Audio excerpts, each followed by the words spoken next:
Vamos abriendo nuestras Biblias en Romanos capítulo 2. Vamos a ubicar el verso 17. Y vamos a dar lectura hasta el 20.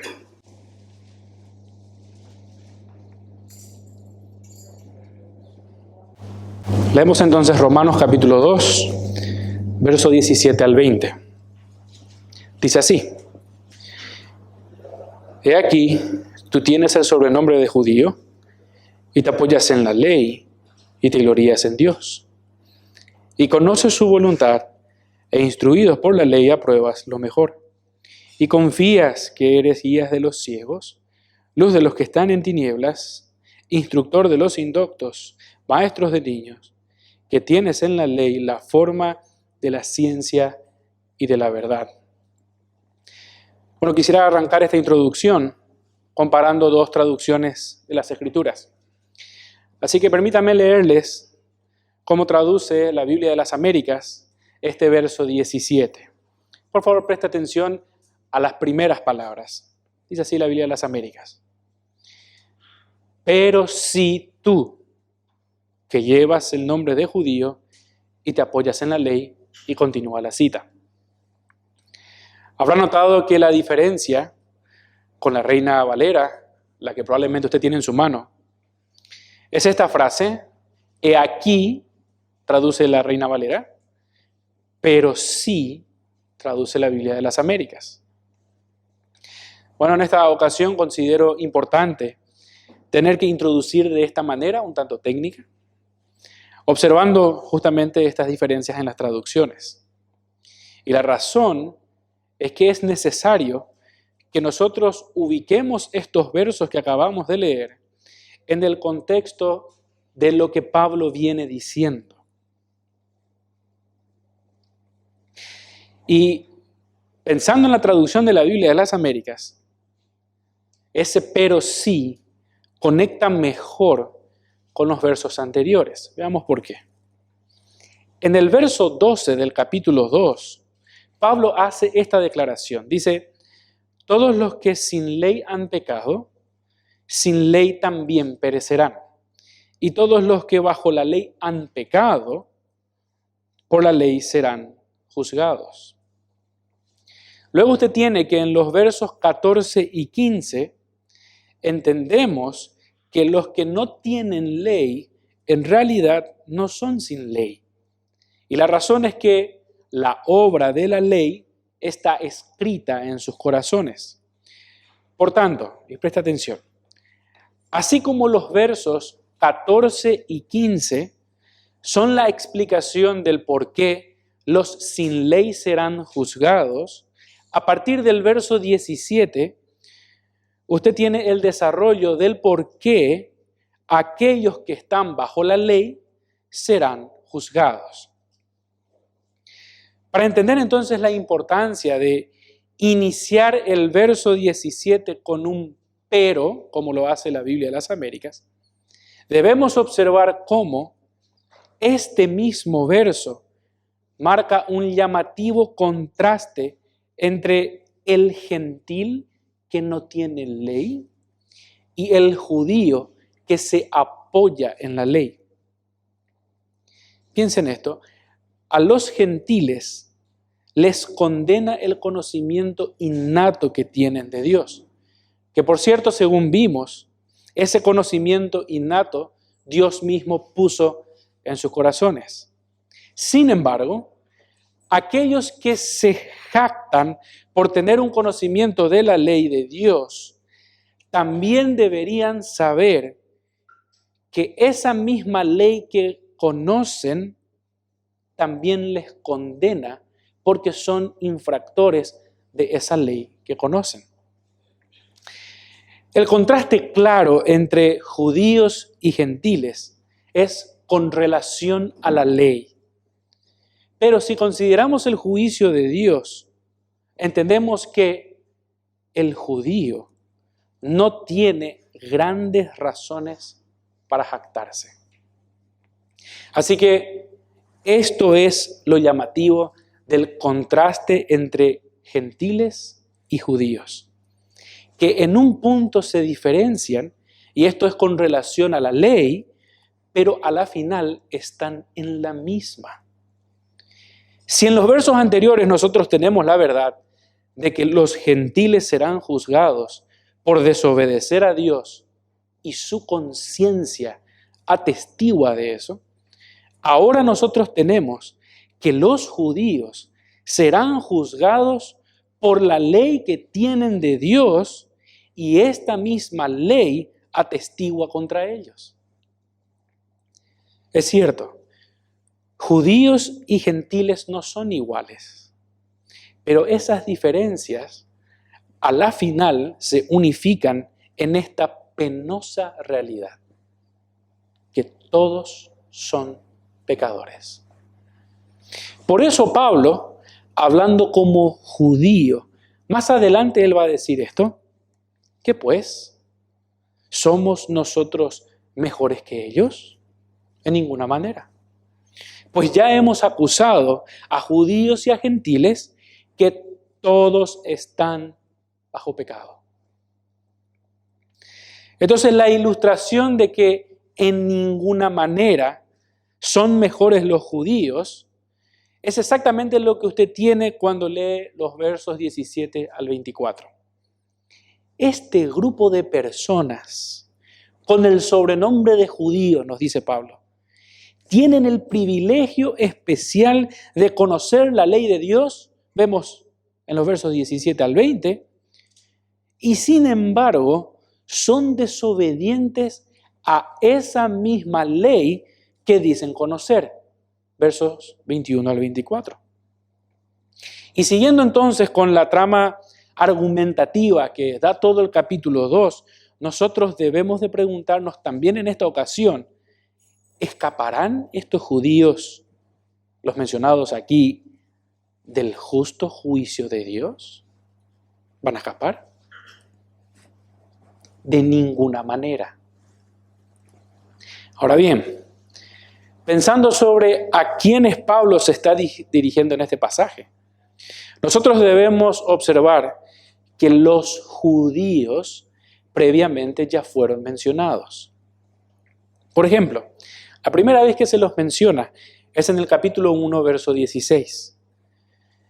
Y la intención allí es para señalar que la salvación es para todo aquel que cree, al judío primeramente y también al griego. Luego otra mención tiene en el capítulo 2 los versos 9 y 10. Y allí se señala que la condenación es para todo aquel que hace lo malo y entonces tiene al judío primeramente y también al griego. Lo contrario también se dice con respecto a la salvación. Pablo habla del que hace lo bueno, el judío primeramente y también el griego. Ahora, cabe remarcar esto. Hay una manera directa y especial con la cual Pablo se está dirigiendo en estos versos. Y esto es al judío tradicional. Si piensa en las anteriores menciones de los judíos, usted siempre tenía el contexto de que se quería enfatizar el asunto de todo hombre, sin distinción, judíos y gentiles. Pero ahora la discusión se centra exclusivamente en ellos, en los judíos, los que conocían la voluntad de Dios. A propósito, este hecho de que Pablo ahora se esté dirigiendo a personas que son instruidas en la ley, a nosotros debe llamarnos muy fuertemente la atención. Porque si bien nosotros no somos judíos, sí que tenemos una Biblia, sí que tenemos la ley, y nosotros por medio de ella conocemos a Dios. Y puede, muy probablemente, que nuestra realidad espiritual sea semejante a lo que fue la realidad espiritual de muchos de ellos. ¿Y cuál es esa realidad? Por favor, observe cómo Pablo se dirige a ellos. Usted habrá notado que en la carta no se dirige a ellos llamándoles simplemente como judíos, sino que él realza este título, como queriendo enfatizar que ellos son solo eso, un título. Tú que tienes el sobrenombre de judío. Así que este es el punto de conexión que nosotros tenemos con ellos. Y así como ellos, por supuesto que es posible que de entre nosotros haya creyentes, pero solo de título. Creyentes solo de título. Mire lo que dice Pablo en el capítulo 2 del verso 17. He aquí, tú tienes el sobrenombre de judío.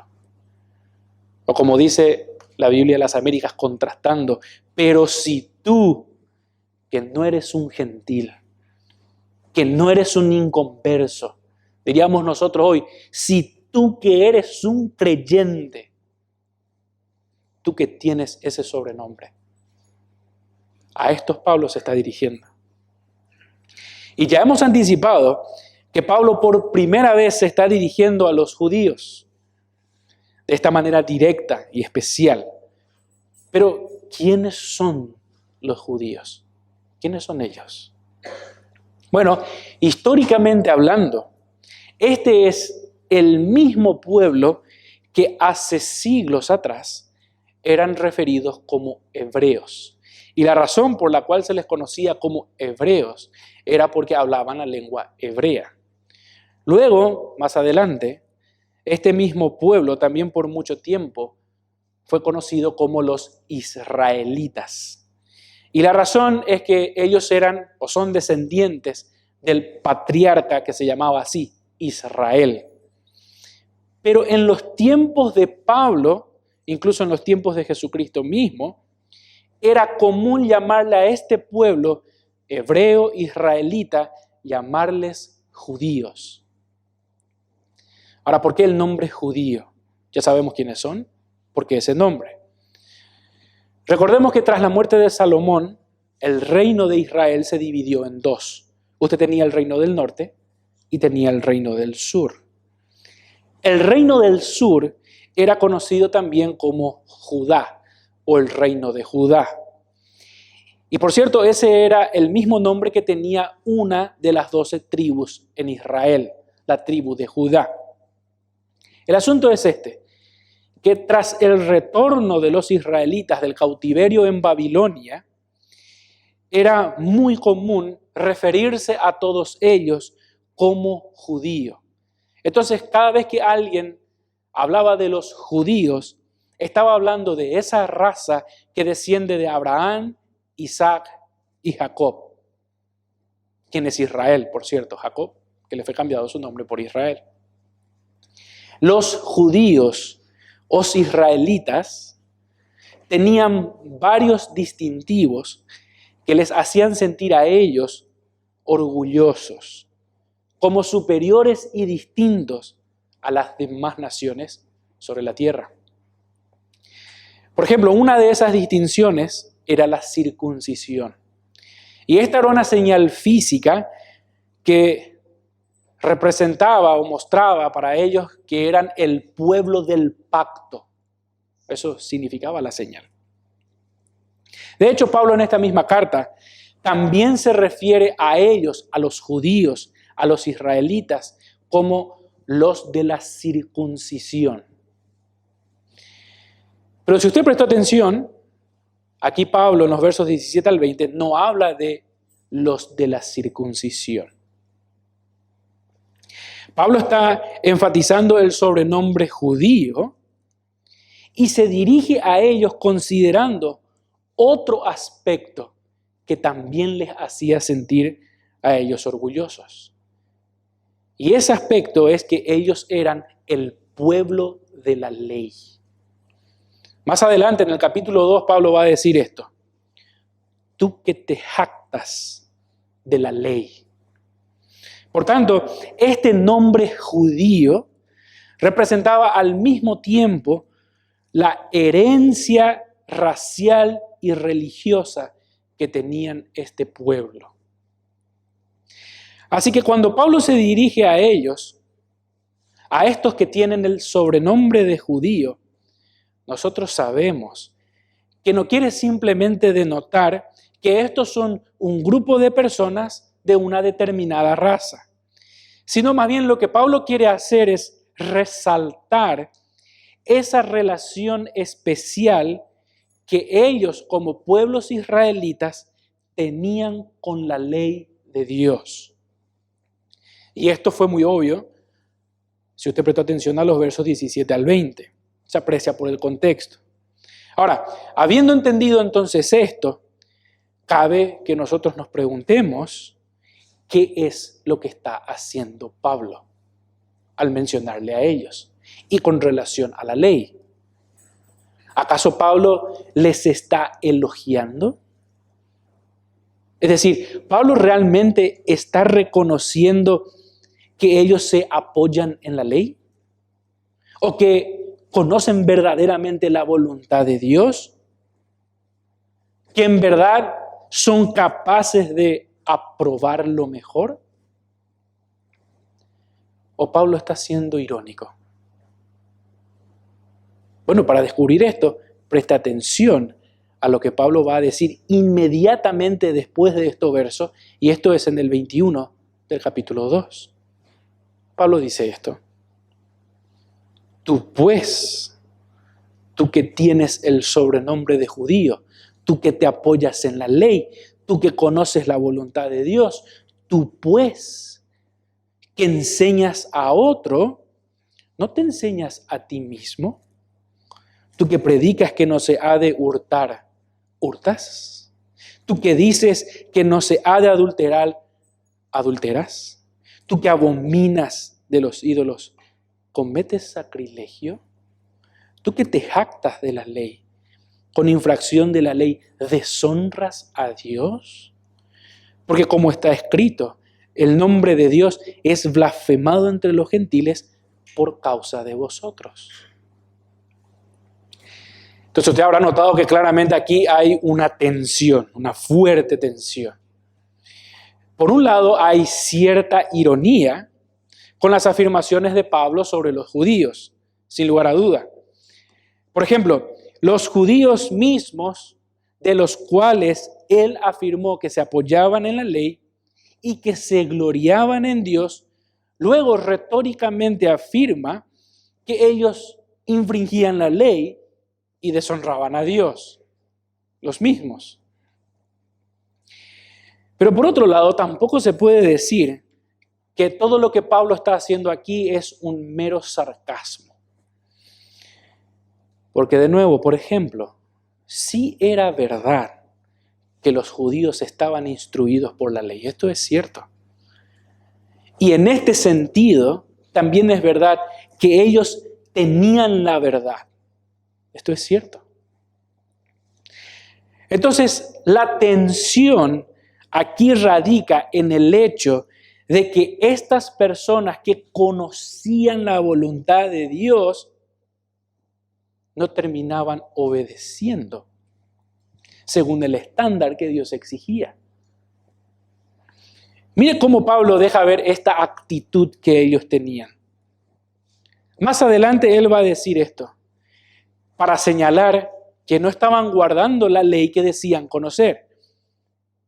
Dice esto: en verdad la circuncisión aprovecha si guardan la ley, cosa que no estaban haciendo.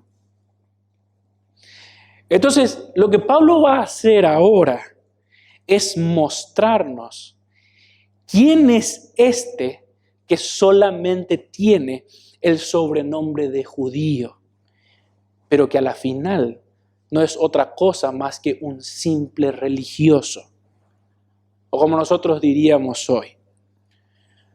¿Cómo es una persona que religiosamente afirma que es un creyente, pero a la final no es más que un simple religioso?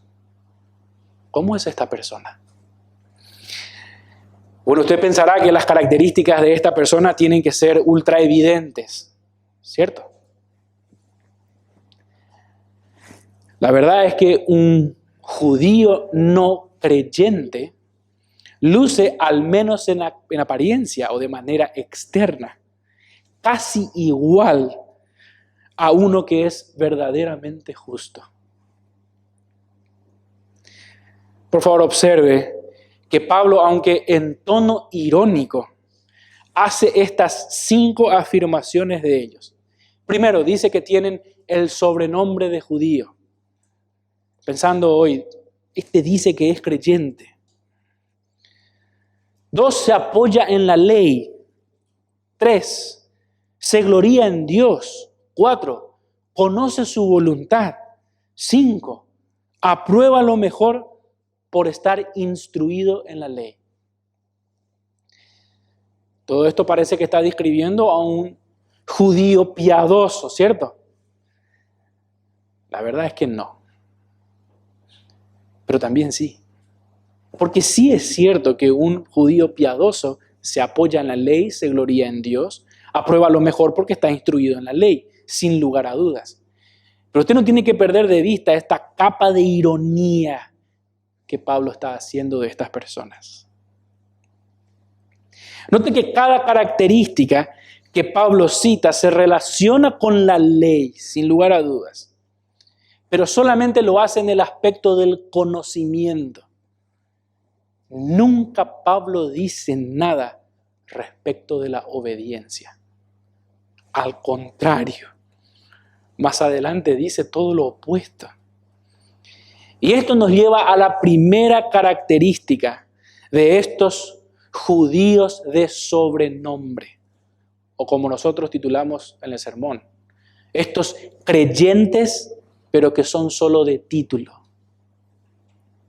Esta primera característica es que ellos confían en su tradición religiosa. Mire de nuevo lo que Pablo dice en el verso 17. He aquí, tú tienes el sobrenombre de judío, y te apoyas en la ley, y te glorías en Dios, y conoces su voluntad, e instruido por la ley apruebas lo mejor. Lo que estos versos nos están mostrando es la desproporcionada confianza que estos judíos tenían en su legado religioso y por simplemente tener posesión de la ley. Por eso es tan importante que nosotros observemos la forma en la que Pablo utiliza este título de judío.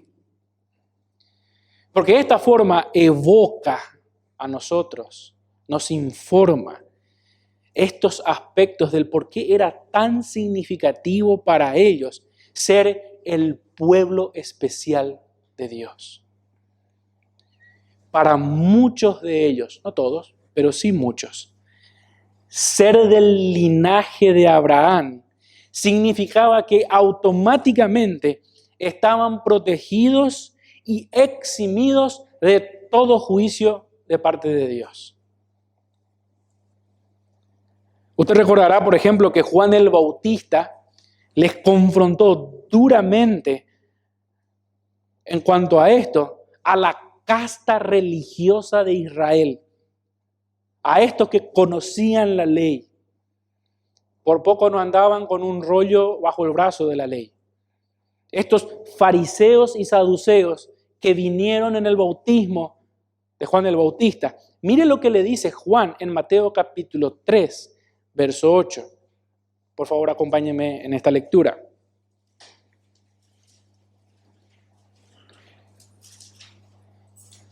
Mateo capítulo 3, verso 8.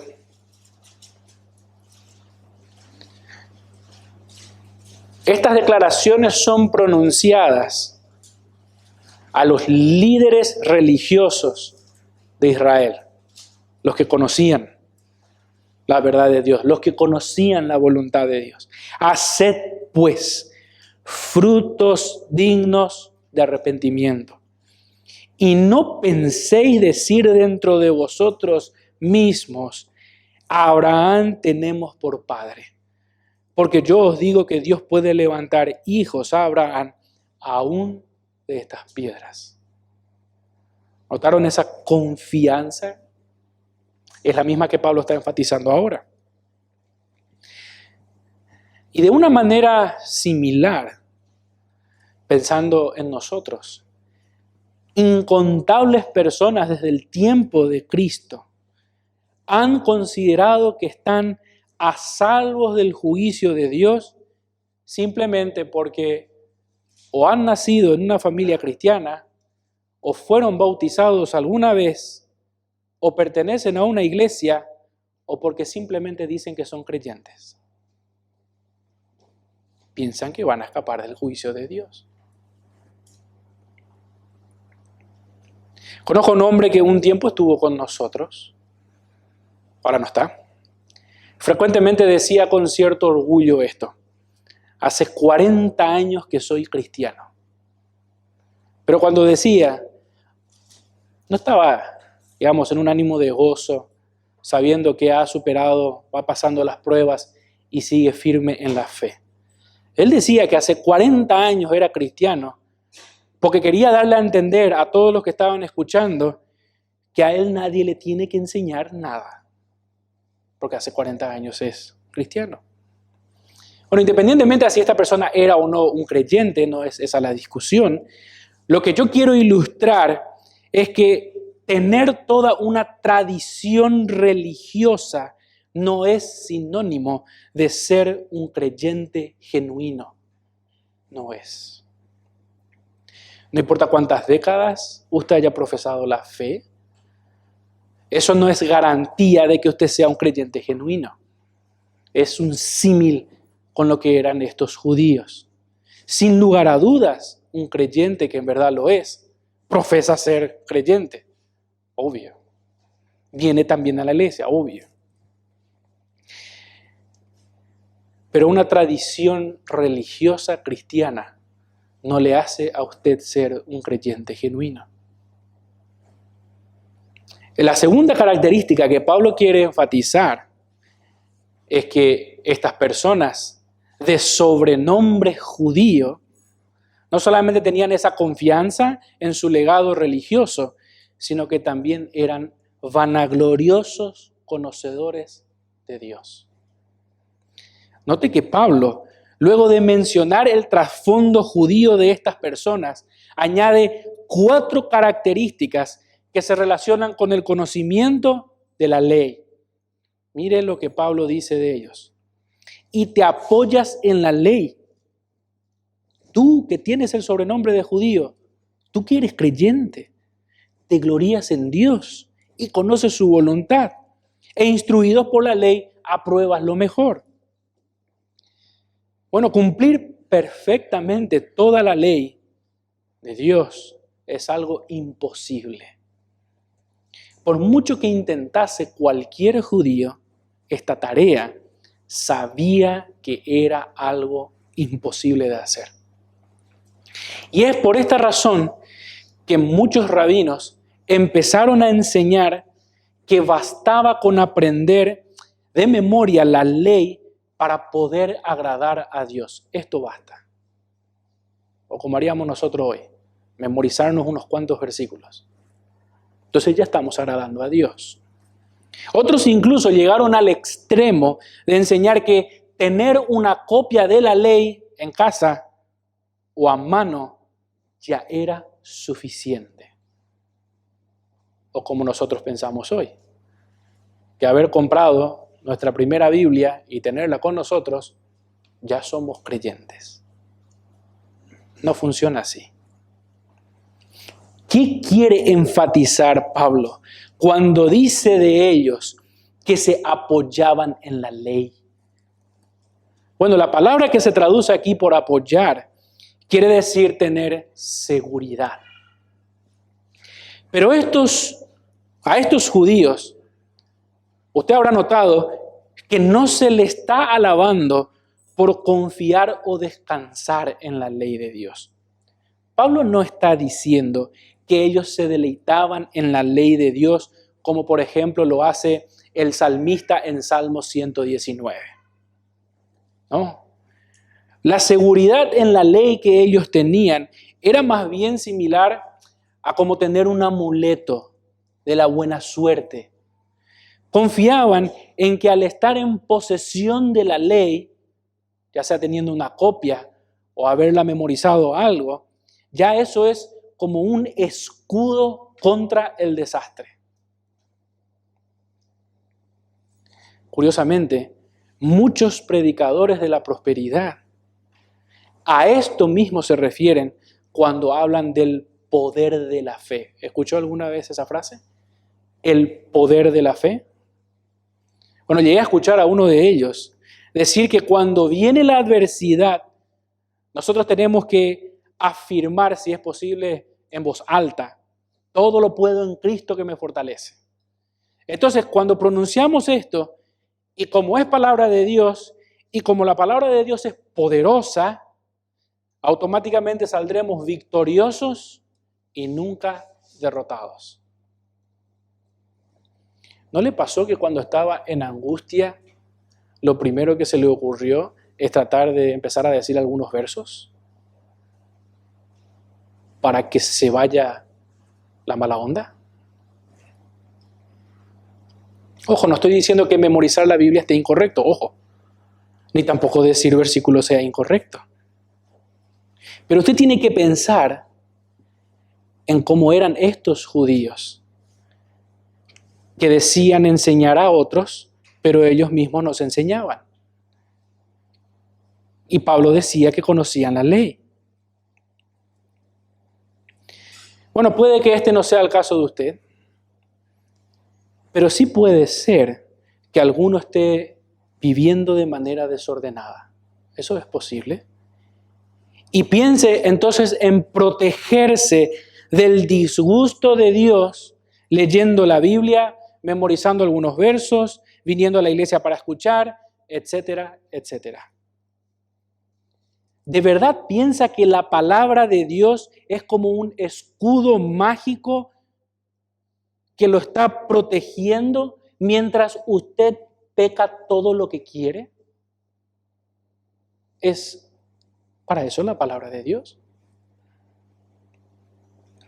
En general, varios fueron los judíos que resumieron el asunto de tener una relación con Dios con solamente conocer la ley y a partir de ahí hacer lo que más se podía. Y por esta forma de pensar, orgullosamente ellos empezaron a confiar en sus propios méritos, en su propia justicia. Y entonces creían que tenían una relación especial con Dios. Y esto es justo lo que Pablo afirma de ellos. Tú que tienes el sobrenombre de judío, te glorías en Dios. Y aquí por primera vez en Romanos, Pablo está utilizando el verbo jactarse o alardear. Y a veces este verbo se utiliza en un sentido positivo, como recién cantamos, me glorío en Jesucristo. Bueno, eso es exactamente lo que dice Pablo en Gálatas. Lejos esté de gloriarme, sino en la cruz de nuestro Señor Jesucristo. Pero aunque gloriarse en el Señor sea algo maravilloso, jactarse de que yo tengo una relación con Dios es por los méritos propios míos, por mi propia justicia, eso sin duda es algo pecaminoso. Y de hecho, sobre esta clase de actitud de vanagloriarse, Moisés advirtió muchísimo tiempo antes. Observe por favor en Deuteronomio, capítulo 7, verso 6. Mire lo que dice Moisés. Esto dice Moisés, Deuteronomio 7, 6.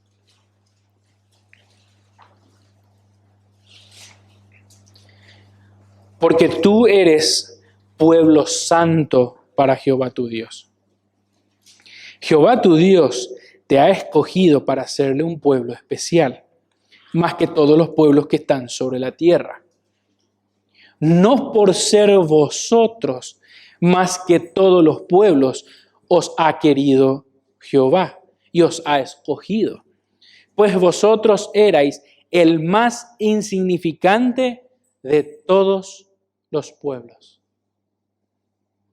Es cierto que la elección de Dios hace del elegido alguien muy especial. Pero con demasiada frecuencia entre los judíos había una falta de humildad porque ellos estaban orgullosos en su condición de ser el pueblo de Dios. Mire, y esto aplicando, ningún privilegio y bendición que nosotros podamos tener es por derecho propio. Nadie puede tener a Dios en una posición como si fuera que Él le esté debiendo algo. Debemos de tener cuidado de no terminar haciendo de nosotros mismos alguien demasiado importante. En esta jactancia llegaron a estar muchos judíos. Los judíos mediante la ley conocían el anhelo de Dios, es decir, conocían la voluntad de Dios. Ellos entendían lo que Él mandaba y lo que Él prohibía. Ellos entendían lo que Dios aprobaba y lo que Dios desaprobaba, lo que Dios recompensaba y lo que Dios castigaba. Pero estos vanagloriosos, que se veían a sí mismos como justos, estaban satisfechos con solamente saber lo que la ley decía sin obedecerla. A propósito, quiero aclarar qué es esto de conocer, pero no obedecer. Conocer, pero no obedecer, es cuando usted observa claramente lo que la Biblia enseña, pero en vez de confiar en todo lo que ella dice, usted decide por su propia cuenta que sabe lo que es mejor y entonces usted sabe y hace lo que usted mismo cree que es mejor. Y una ilustración notable de esto es cuando Dios mandó, por ejemplo, a los israelitas a no dejar ninguna persona viva de aquellos pueblos que estaban en la tierra que Dios les había dado. ¿Saben qué pensaron ellos cuando tuvieron esta orden explícita de parte de Dios? Ellos pensaron que sería mucho mejor de lo que Dios le estaba pidiendo dejarle a algunos de ellos vivos para que les sirvieran y les pagasen tributo. Bueno, todos nosotros sabemos cómo terminó este asunto. Estos pueblos fueron la espina al costado de los israelitas hasta el día de hoy.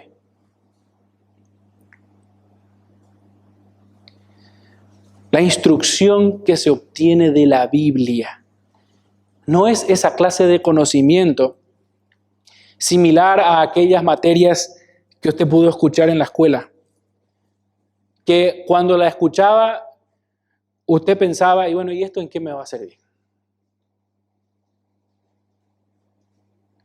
Espero que usted no esté escuchando el mensaje de la palabra de Dios pensando en qué podrá servirle esto o que en algún momento le podrá servir. Porque las enseñanzas bíblicas siempre son pertinentes, siempre. Y el conocimiento sin obediencia conduce inevitablemente a la hipocresía y al fracaso. Esto no es un juego. Los judíos, al tener la ley, verdaderamente tenían el alcance de aprobar lo mejor. Y Pablo les dice esto: instruidos por la ley, apruebas lo mejor. Ahora, ¿qué es esto de discernir lo que es mejor? Bueno, los estudiosos consideran que hay dos posibles maneras de interpretar esto. Podría ser aprobar cosas importantes, en el sentido de tener la capacidad de distinguir entre lo que es correcto y lo incorrecto. Pero también podría significar aprobar las cosas que son realmente excelentes. Lo que significa tener la capacidad de tomar decisiones morales elevadas. En otras palabras, y por cierto, esta última forma de interpretar es la que se prefiere. Se suponía que el judío tuviese la capacidad y el deseo de aprobar las cosas que realmente valían la pena porque ellos tenían la ley de Dios. Se suponía. Ahora, discernir lo mejor o aprobar cosas excelentes o que realmente valen la pena, a usted esta frase tal vez le puede sonar un poco abstracto, demasiado general. Entonces, para entender esto, vamos a considerar qué es esto de especial que podía tener un judío, haciendo observaciones de estas mismas declaraciones a la luz del contraste que Pablo está haciendo en este capítulo 2. Un contraste entre uno que tiene la ley y uno que no tiene la ley. Piensen en esto. Si el gentil tiene un conocimiento intuitivo de Dios, lo que Pablo demuestra en los versos 14 y 15 del capítulo 2, y por consiguiente, este inconverso es capaz de hacer evaluaciones morales, aunque no siempre de manera certera, ¿cuánto más puede hacer un judío que tiene en su mano la ley precisa, explícita de Dios? Mucho más, ¿cierto? Pongamos esto en un ejemplo. Y acá vamos a aplicar un poco a nosotros. Los inconversos que tienen hijos saben que cuando ellos se portan mal, algo hay que hacer. Todos saben esto. Y es así que muchos intuyen que debe haber una forma de disciplina. Hay que disciplinarles. Pero, ¿cuál debe ser esta disciplina sobre el hijo? Bueno, y ahí usted tiene una gama de cómo disciplinar a los hijos entre los inconversos. Algunos llegan al extremo de cables y varas de madera hasta que el hijo quede semimuerto. El asunto es que lo está haciendo porque entiende que tiene que haber algo de disciplina. Pero ahora, muy frecuentemente, en nuestro mundo moderno, se piensa que la mejor forma de disciplina no es la física. Entonces ahí tiene usted de vuelta todo un abanico.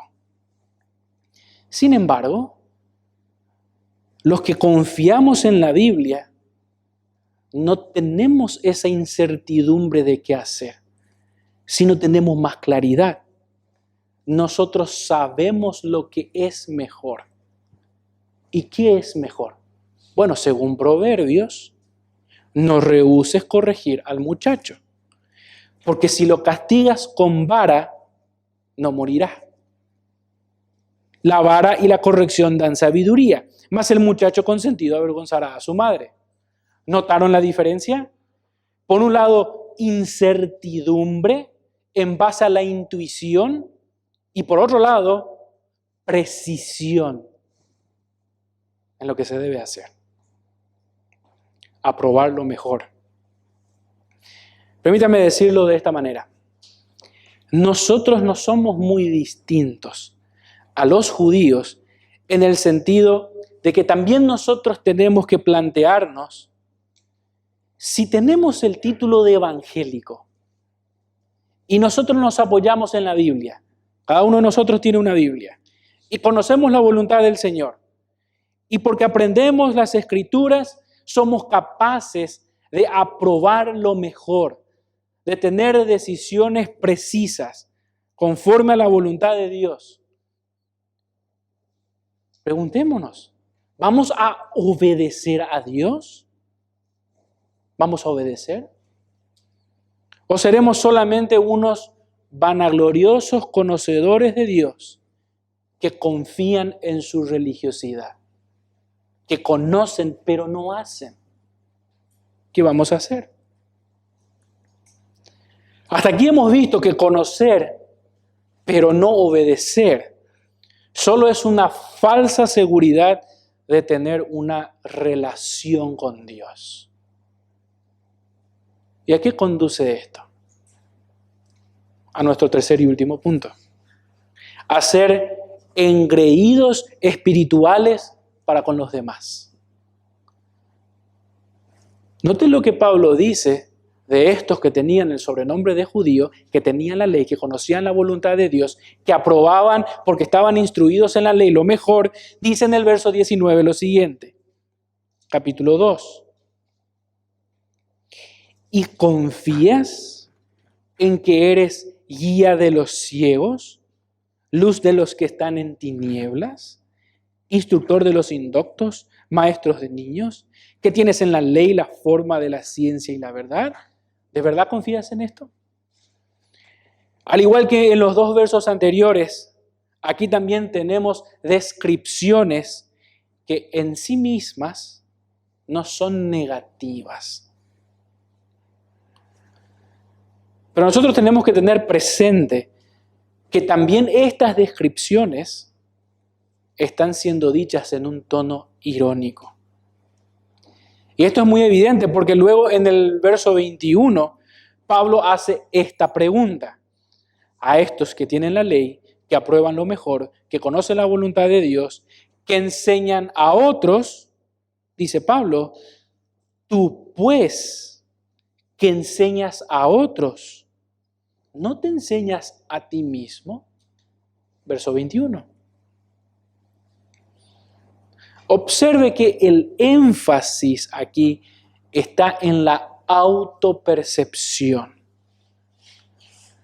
Aquí se nos presenta a nosotros una lista de características de cómo estos judíos confiaban en sí mismos respecto a los gentiles.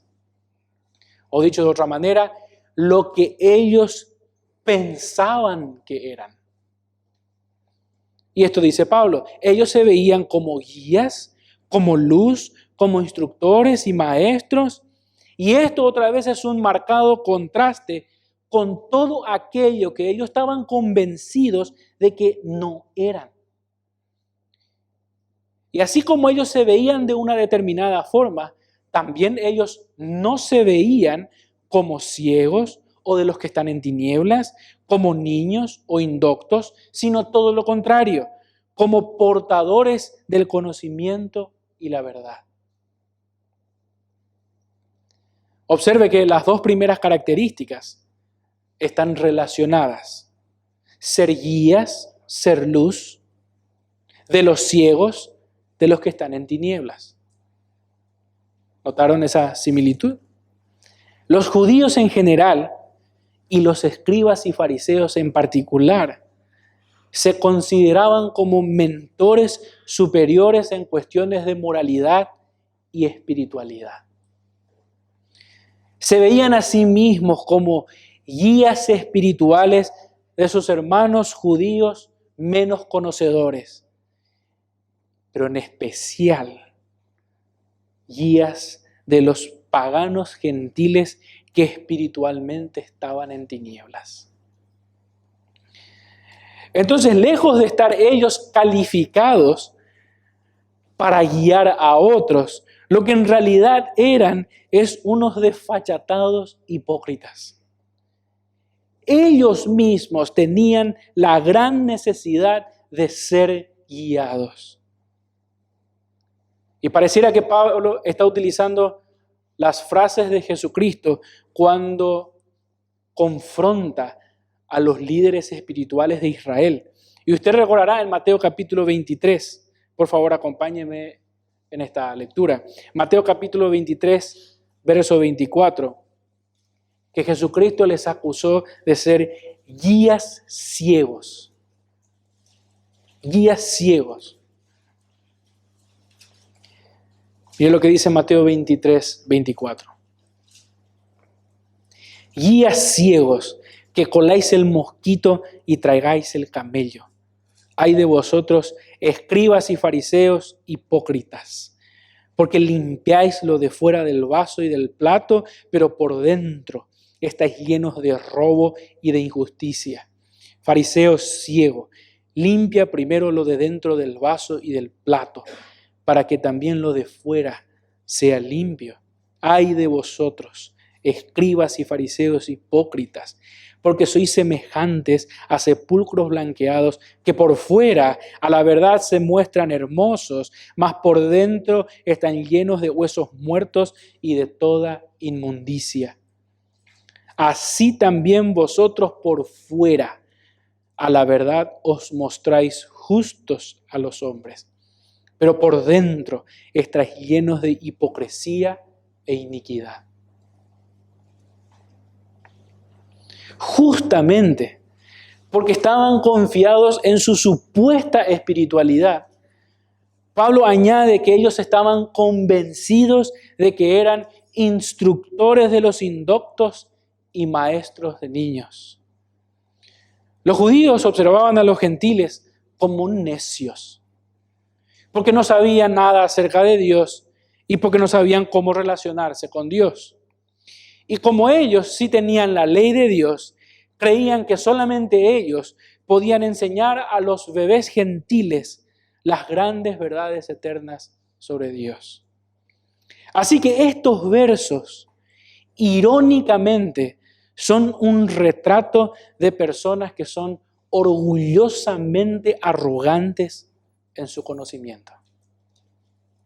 Por cierto, esto es lo que le sucede a una persona que conoce acerca de Dios, pero es desobediente. No piensa en absoluto que necesite ser guiado o que está perdido, y menos aún que necesite ser enseñado o corregido.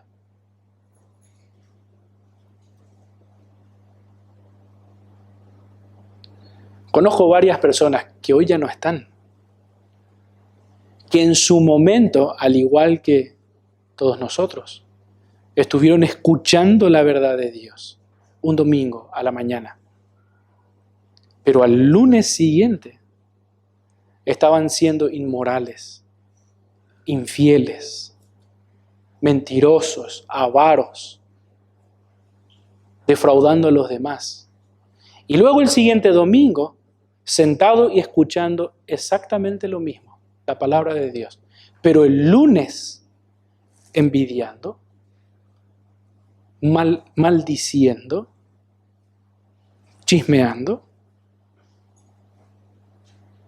Tener una relación con Dios no es vivir practicando el pecado y de vez en cuando hay que hacer algunas cosas para agradar a Dios. Eso no es tener una relación con Dios.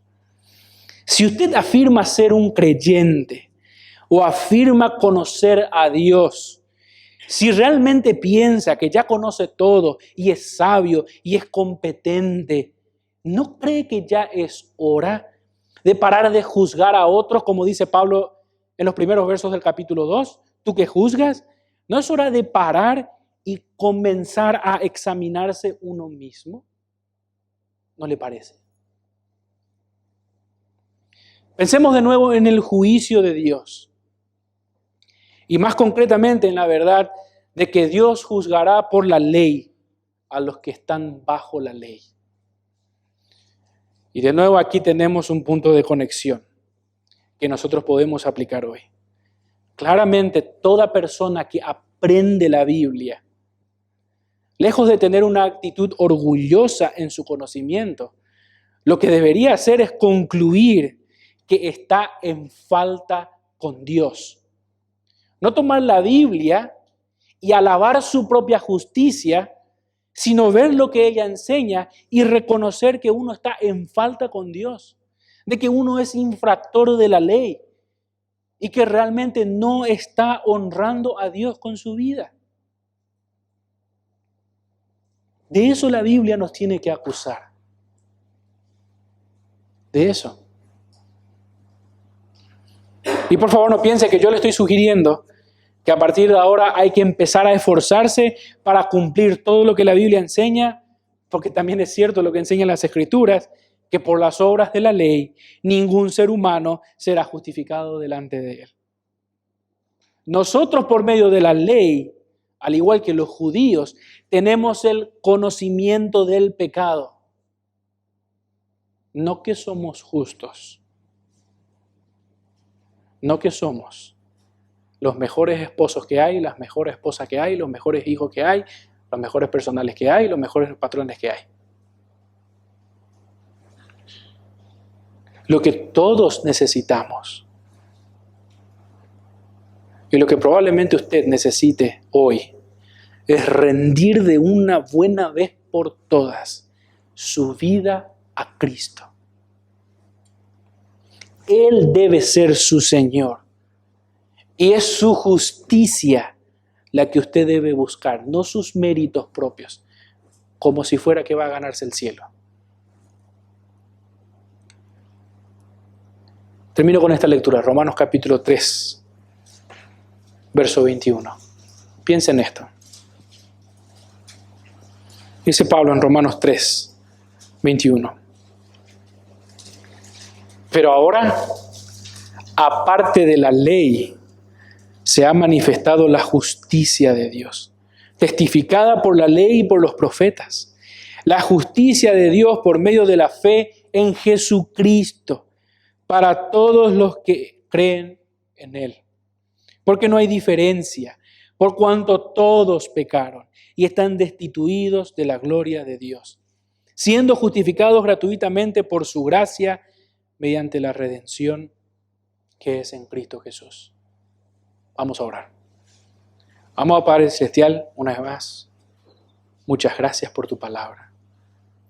Gracias, Señor, porque ella nos delata. Nos acusa, Señor.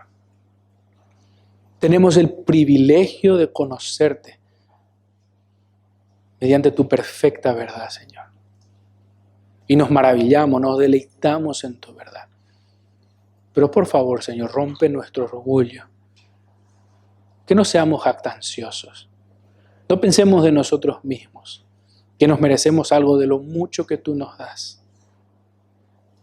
Señor, solamente somos esclavos tuyos, rendidos, postrados ante ti, reconociendo que solamente tú debes ser exaltado. Señor, ayúdanos a tener un corazón humilde. Señor, ayúdanos a que cuando somos confrontados por tu verdad, ese conocimiento no quede archivado en alguna parte de nuestro conocimiento, sino que verdaderamente lo apliquemos, Señor. La apliquemos porque te amamos y porque entendemos que no por aplicar todo aquello que es bueno y beneficioso para nosotros nos estamos ganando tu favor, sino porque queremos ser hijos obedientes, agradecidos con la salvación que tú nos das. Gracias por todo esto en el nombre de Cristo Jesús. Amén.